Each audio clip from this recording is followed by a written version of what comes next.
آتا ہے وہ اس کے لیے ایفرٹس کرتا ہے، دن رات محنت کرتا ہے، لنگوٹ باندھ باندھ کے وہ میدان میں اترتا ہے کہ میں اپنی پریشانیوں سے جان چھڑاؤں، جان چھوٹتی نہیں، ایک پریشانی ختم نہیں ہوتی دوسری اوپر سے، وہ ختم نہیں ہوتی تیسری اوپر سے، وہ ختم نہیں ہوتی چوتھی اوپر سے، یوں لگتا ہے کہ کوئی تسبیح ٹوٹی اور ایک کے اوپر دوسرا دانہ تواتر کے ساتھ گرتا چلا آ رہا ہے۔ یوں پریشانیاں آج زندگیوں میں ایک کے بعد دوسری آتی چلی جا رہی ہیں، یہاں تک کہ گھر کے جتنے لوگ ہوتے ہیں سارے کے سارے نوکری کرتے ہیں، مرد بھی عورتیں بھی، خرچے پورے نہیں ہوتے، ضروریات پوری نہیں ہوتی، مسئلے مسائل حل نہیں ہوتے، تو آخر کوئی تو حل ہوگا نا اس پریشانی کا، دلوں کے سکون کا کوئی تو حل ہوگا۔ آج کی جو آیت مبارکہ پڑھی یہ ہماری زندگی کے اس اہم مسئلے سے وابستہ ہے۔ رب کریم ارشاد فرماتے ہیں وَلَوْ أَنَّ أَهْلَ الْقُرَىٰ آمَنُوا وَاتَّقَوْا، اگر یہ بستی دیسوں والے ایمان لاتے، تقوی کو اختیار کرتے، لَفَتَحْنَا عَلَيْهِمْ بَرَكَاتٍ مِّنَ السَّمَاءِ وَالْأَرْضِ، ہم ان پر آسمان اور زمین سے برکتوں کے دروازے کھول دیتے۔ برکت کہتے ہیں کہ انسان کی ضروریات پوری ہوں، پریشانیاں دور ہوں، عزت کی زندگی ہو، سکون کی زندگی ہو۔ جب خوف اور حزن بندے کے اوپر نہ ہو اور انسان پرسکون ہو تو اس کی زندگی کو بابرکت زندگی کہتے ہیں۔ اب ذرا ایک بنیادی بات یہ سمجھ لیجئے کہ انسان دو چیزوں کا نام، ایک جسم اور ایک روح۔ جسم اس مٹی سے بنا اور اس کی ضروریات کو بھی اللہ نے مٹی میں رکھ دیا ہے، چنانچہ جسم کی جتنی ضروریات ہیں زمین میں ہیں، سبزیاں زمین سے نکلتی ہیں، پھل زمین سے نکلتے ہیں، ہمارے کھانے کی باقی جتنی بھی چیزیں ہیں سب زمین سے اگتی ہیں، پھر ہمارے لباس کی فصل زمین سے، جو ہم مکان بناتے ہیں اس کی اینٹیں بھی زمین سے، ماربل بھی زمین سے، سٹیل کی اگر مائن دیکھو تو وہ بھی زمین سے۔ غرض انسان کو مادی طور پر زندگی میں بدن کی جو ضرورت ہے زمین سے نکلتی ہے، پانی دیکھو تو زمین سے۔ تو اللہ تعالیٰ نے بدن کی سب ضروریات کو زمین میں رکھ دیا۔ انسان کے روح عالم امر سے آئی ہوئی چیز ہے، اوپر سے آئی ہوئی چیز ہے۔ یسألونک عن الروح قل الروح من امر ربی، آپ فرما دیجئے کہ روح میرے رب کا امر ہے، تو یہ عرش کے یعنی اوپر سے آئی ہوئی چیز ہے۔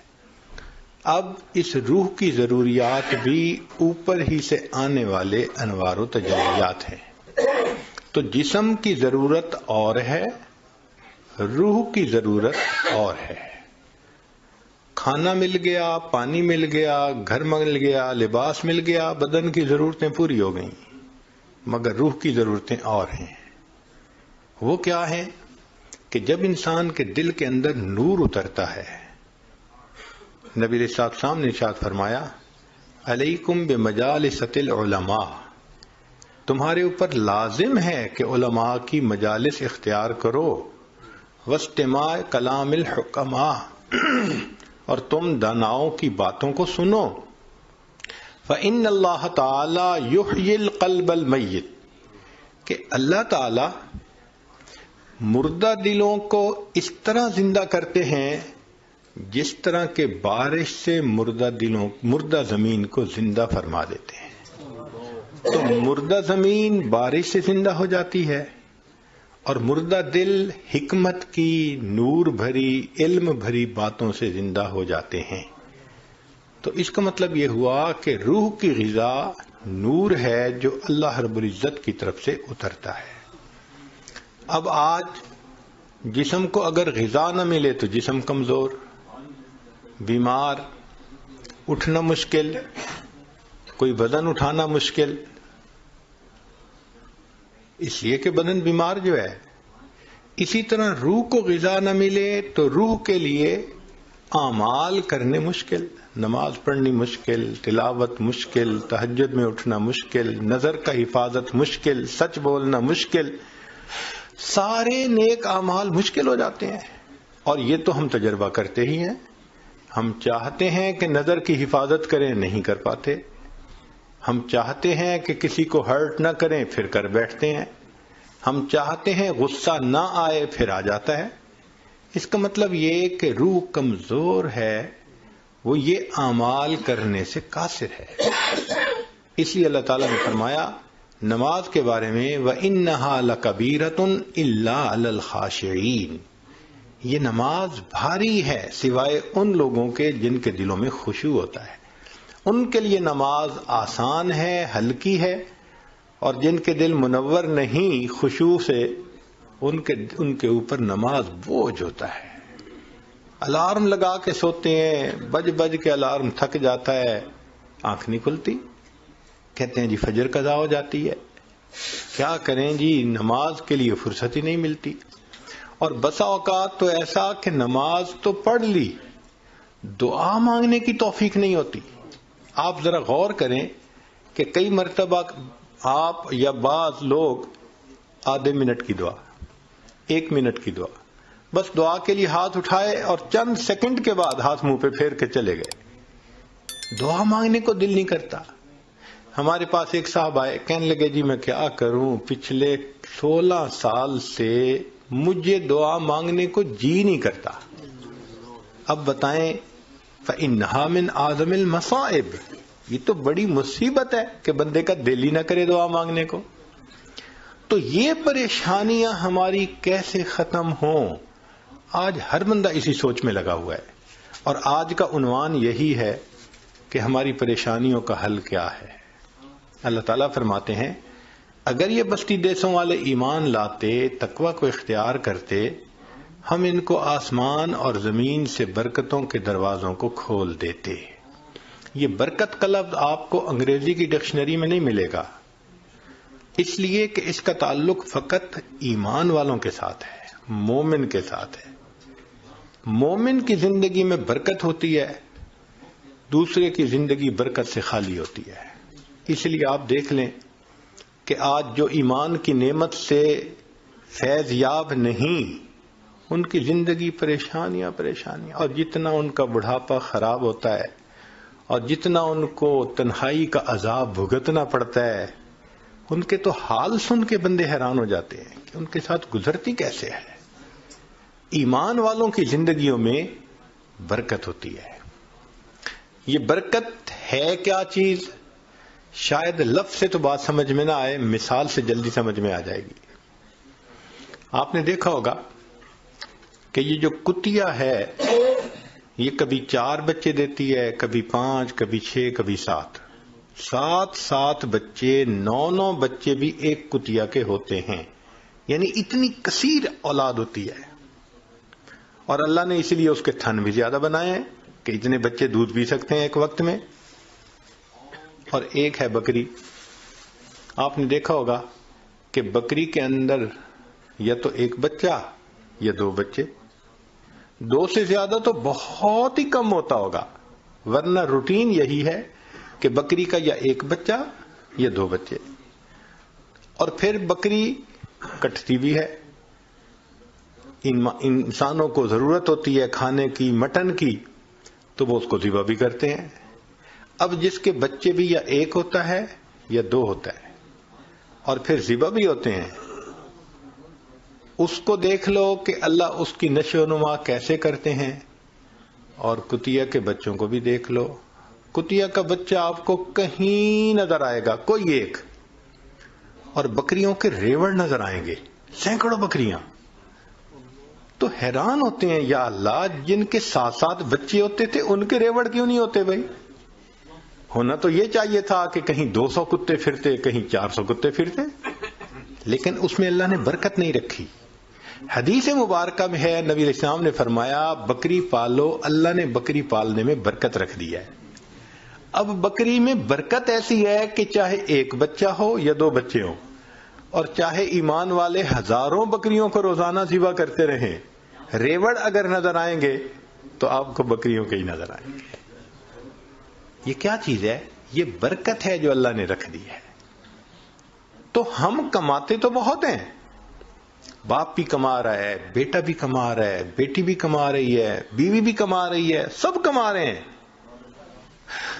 برکت نہیں ہے مال میں، اس لیے مسئلے حل نہیں ہوتے۔ ایک ضرورت پوری ہوتی ہے تو دوسری اوپر سے، وہ پوری ہوتی ہے تو تیسری اوپر سے، مسئلوں پہ مسئلے چلتے چلے جاتے ہیں۔ تو آج ہماری زندگی میں برکت کی کمی ہے، اور یہ برکت کیوں کم ہے؟ ہمارے گناہوں کی وجہ سے کم ہے۔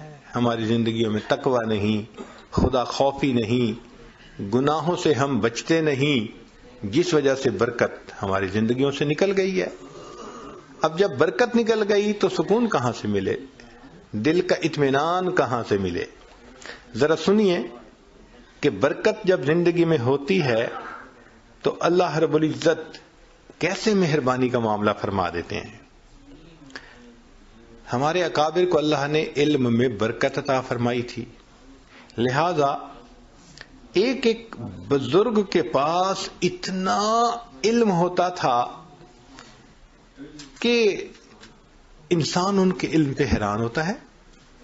امام بخاری رحمۃ اللہ علیہ فرماتے ہیں کہ میں نے 6 لاکھ حدیثوں میں سے بخاری شریف کی احادیث کو اکٹھا کیا، اور 1 لاکھ حدیثیں مجھے صحیح یاد تھیں اور 2 لاکھ حدیثیں غیر صحیح یاد تھیں۔ 3 لاکھ حدیثوں کا یاد ہونا، یا اللہ! اللہ نے علم دیکھو کیا دیا تھا۔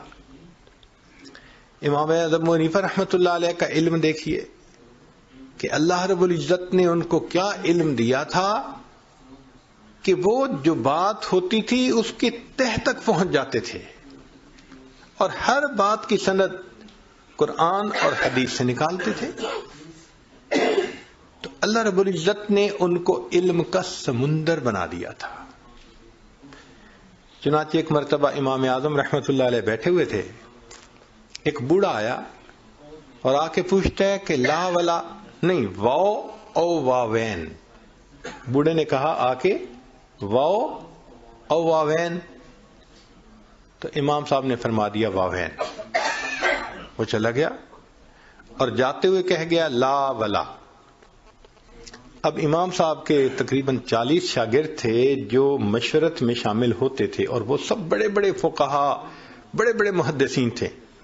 امام ابو یوسف رحمۃ اللہ علیہ کثیر الحدیث عالم تھے، ان کا لقب تھا المنصف فی الحدیث۔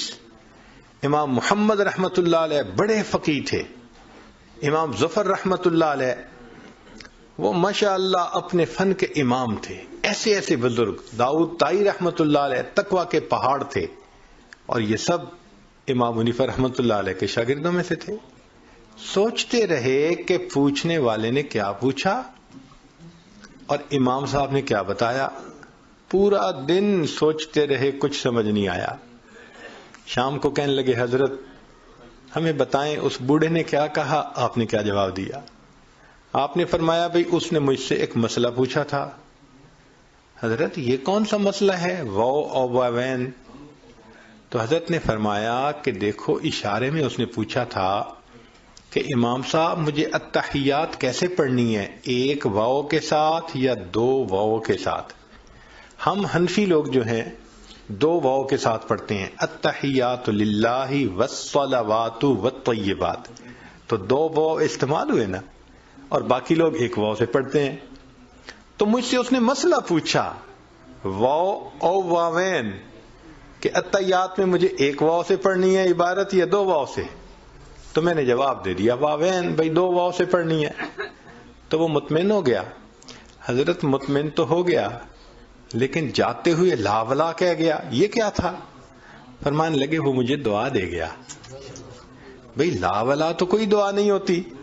فرمانے لگے وہ دعا یہ دے گیا ابو حنیفہ اللہ تیرے علم کو اس طرح دنیا میں پھیلائے کہ لا شرقیت ولا غربیہ، یعنی حرف سے معلوم کر لیا کہ یہ قرآن مجید کی کس آیت کے تحت مجھے دعا دے کے جا رہا ہے. اللہ نے ایسا علم عطا کر دیا تھا. تو ان کے علم میں اللہ نے برکت رکھ دی تھی. اسی طرح وقت میں برکت ہوتی ہے تو تھوڑے وقت میں زیادہ کام ہو جاتے ہیں. اگر برکت دیکھنی ہو تو نبی علیہ الصلوۃ والسلام کی مدینہ طیبہ کی 10 سالہ زندگی کو دیکھ لیں کہ 10 سال میں دین کا صحابہ کو بھی سکھانا، باہر سے جو وفد آتے ہیں ان کو بھی سکھانا، اپنے اہل خانہ کو بھی سکھانا، اور پھر رات میں اتنی عبادت کہ حتیٰ یتورمت قدماہ، قدم متورم ہو جاتے تھے.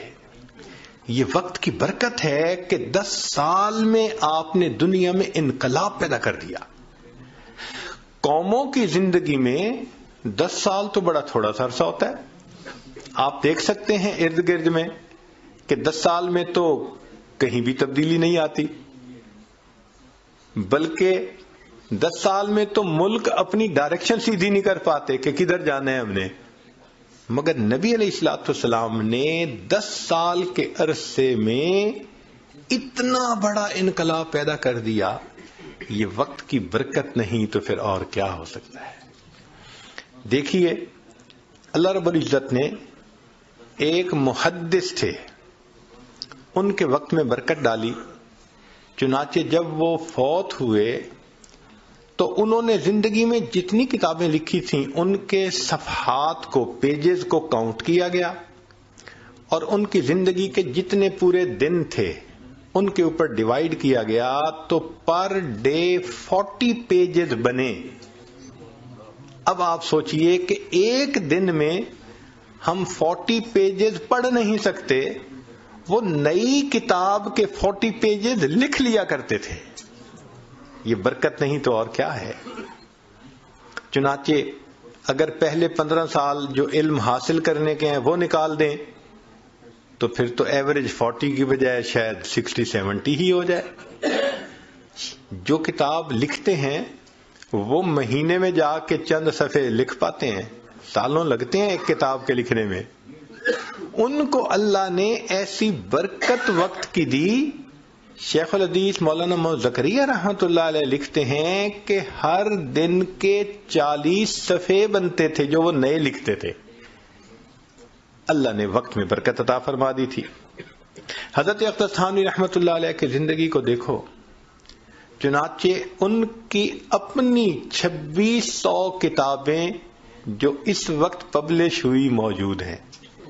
یا اللہ، 2600 کتابیں لکھ دینا.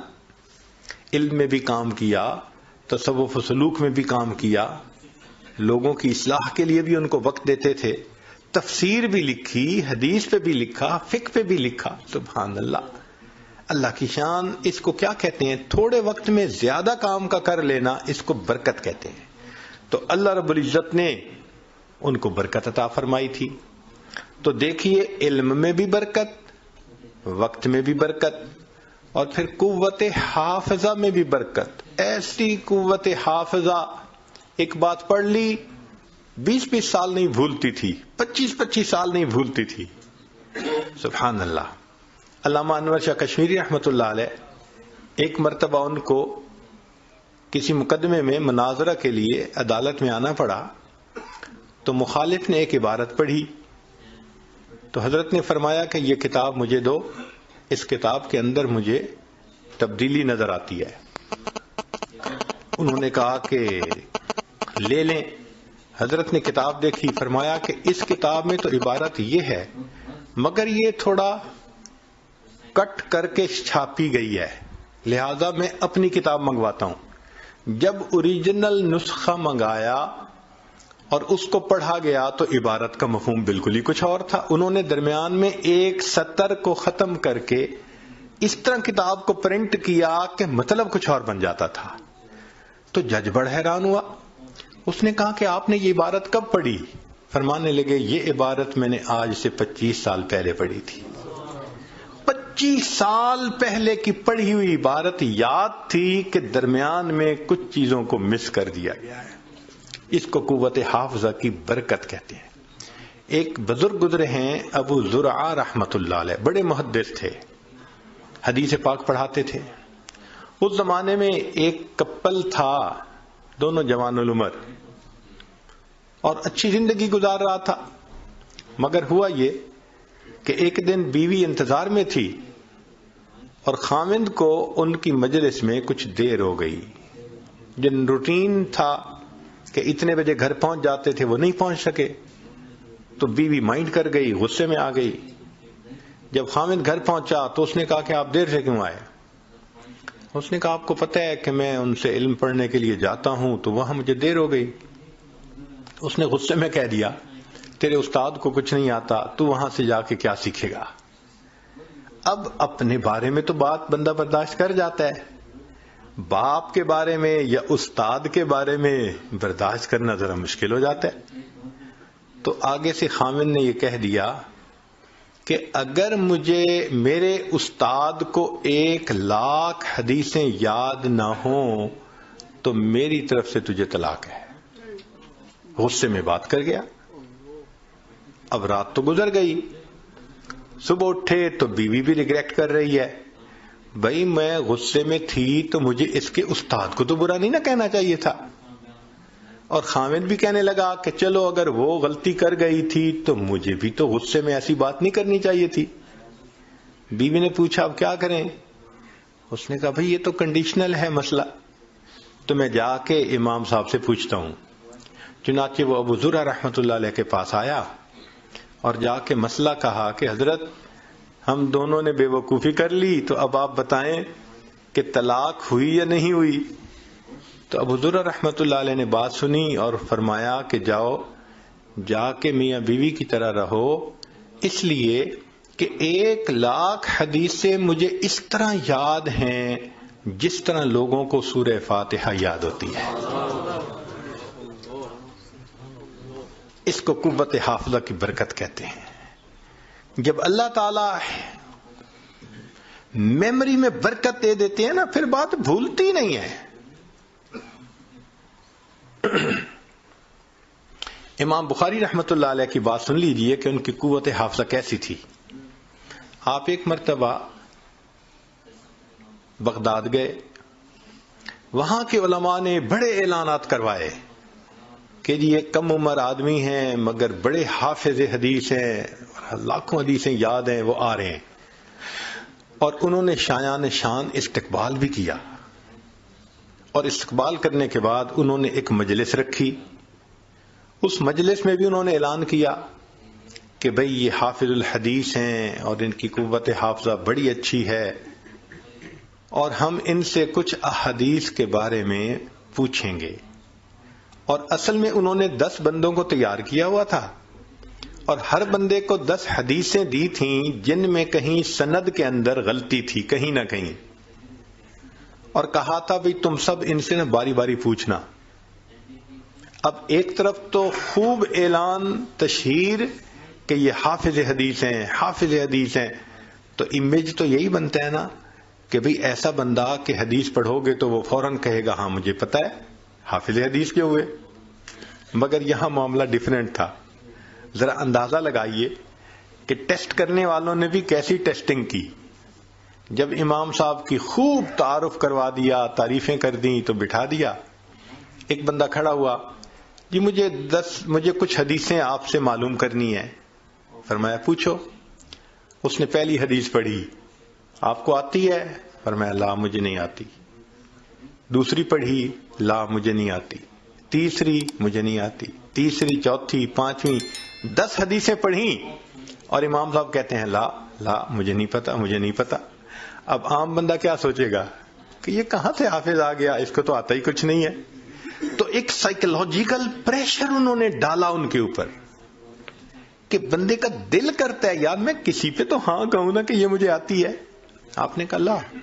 پھر دوسرا بندہ کھڑا ہوا، اس نے 10 حدیثیں پوچھی، 10 پہ لا کہا.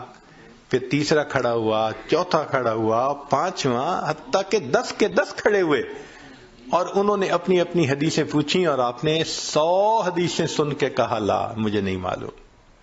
تو اب سوچیں عام آدمی کا امپریشن کیا بنتا ہے کہ اس کو تو آتا ہی کچھ نہیں ہے، یہ کہاں سے حافظ آ گیا؟